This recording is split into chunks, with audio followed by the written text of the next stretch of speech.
Hello students, मैं पूनम तिवारी आप सभी स्टूडेंट्स का Hindi NCERT by Poonam Tiwari channel पर स्वागत करती हूँ। आप सभी का अभिनंदन करती हूँ, वंदन करती हूँ। उम्मीद करती हूँ कि आप सभी की पढ़ाई बहुत जबरदस्त तरीके से चल रही होगी। तो आज हम लोग यहाँ पर देखेंगे नौबत खाने में इबादत चैप्टर के क्वेश्चन आंसर टेक्स्ट बुक वाले। तो देखिए, फर्स्ट क्वेश्चन, बिस्मिल्लाह खां को शहनाई के मंगल ध्वनि का नायक क्यों कहा गया है?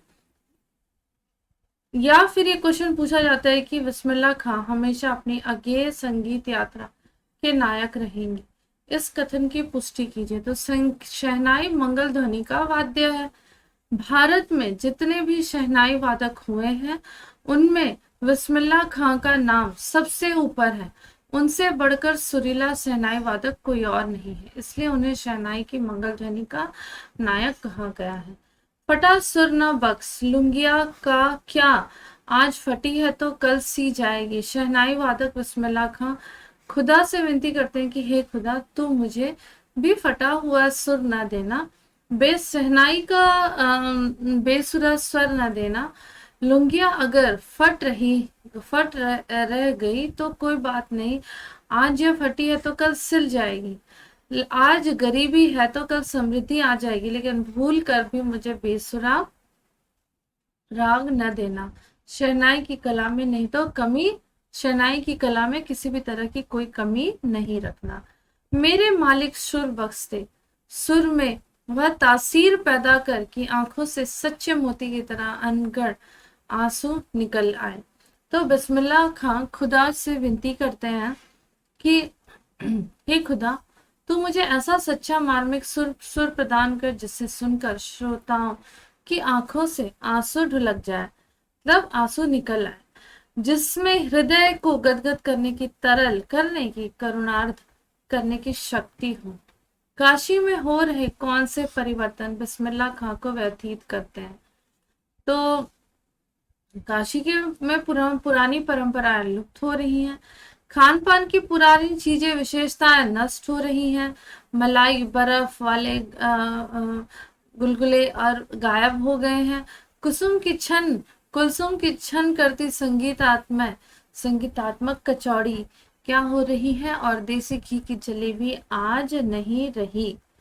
फिर है नेक्स्ट, पाठ में आए किन प्रसंगों के आधार पर आप कह सकते हैं कि बिस्मिल्लाह खां मिलीजुली संस्कृति के प्रतीक थे? वे वास्तविक अर्थों में एक सच्चे इंसान थे, अथवा बिस्मिल्लाह खां हिंदू मुस्लिम एकता के प्रतीक थे? कैसे? तो बिस्मिल्लाह खां हिंदुओं और मुस्लिमों की मिलीजुली संस्कृति के प्रतीक थे। वे स्वयं सच्चे मुसलमान थे। उनकी मुस्लिम धर्म उत्सवों और त्योहारों में गहरी आस्था थी। वे मुहर्रम सच्ची श्रद्धा से मनाते थे। वे पांचों समय नमाज अदा करते थे। साथ ही वे जीवन भर काशी विश्वनाथ और बालाजी के मंदिर में शहनाई बजाते रहे। गंगा जी को गंगा मैया कहते थे, और काशी के बाहर रहते हुए भी बालाजी के मंदिर, अगर वो काशी से बाहर चले जाते थे किसी प्रोग्राम में, तो बालाजी का मंदिर काशी में जहां पर है उसी साइड वो मुंह करते, और शहनाई का भी फेस बालाजी के मंदिर की तरफ करके ही उन्हें प्रणाम करते, और वहीं पे शहनाई का मुख करके शहनाई वादन करते थे। इतनी सच्ची भावना के कारण उन्हें हिंदू मुस्लिम एकता का प्रतीक कहा गया है।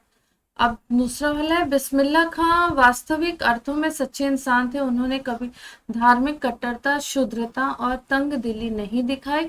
उन्होंने काशी में रहकर काशी की परंपराओं को निभाया, मुसलमान होते हुए भी धर्म की परंपराओं को निभाया, और उन्होंने कभी खुदा से धन समृद्धि नहीं मांगी, बल्कि सच्चे दिल से ये मांगा कि उन्हें सिर्फ सच्चा सुर मिले।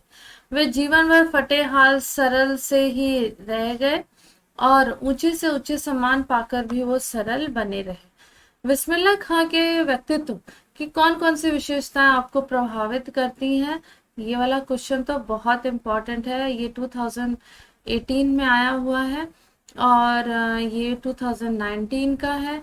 तो बिस्मिल्लाह खां के चरित्र की किन्हीं 3 विशेषताओं का उल्लेख करिए जिसमें आप बहुत प्रभावित हुए हैं।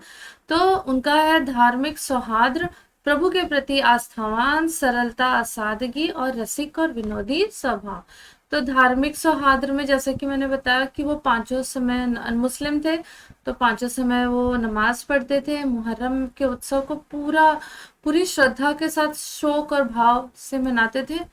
हिंदुओं की पवित्र नदी जो गंगा माँ है उनको मैया के कहते थे।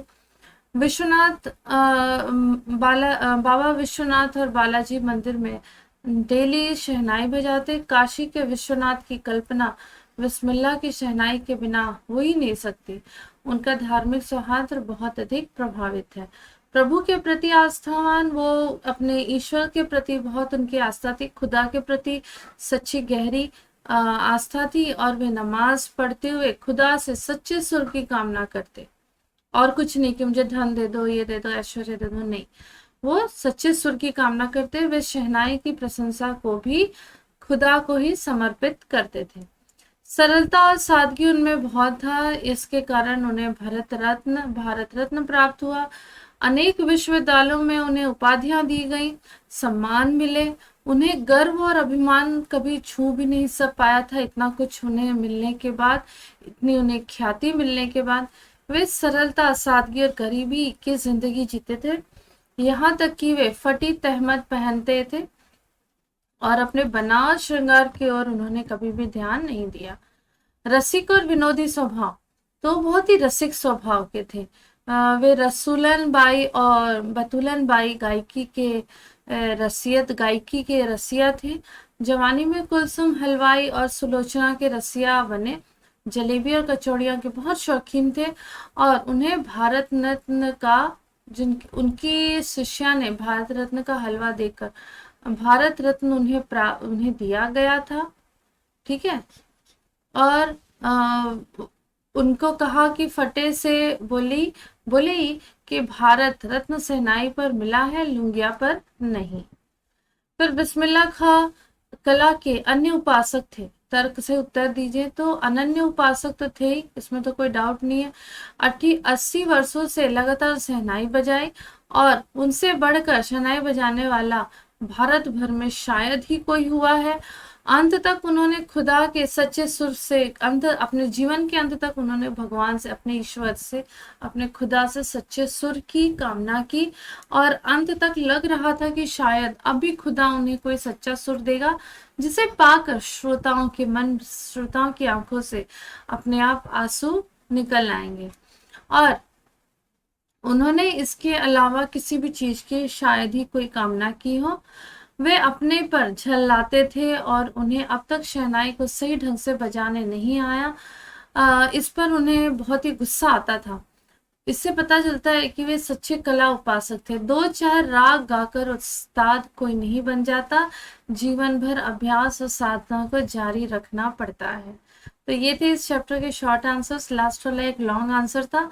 उम्मीद करती हूँ कि आप सभी को ये सेशन पसंद आया होगा।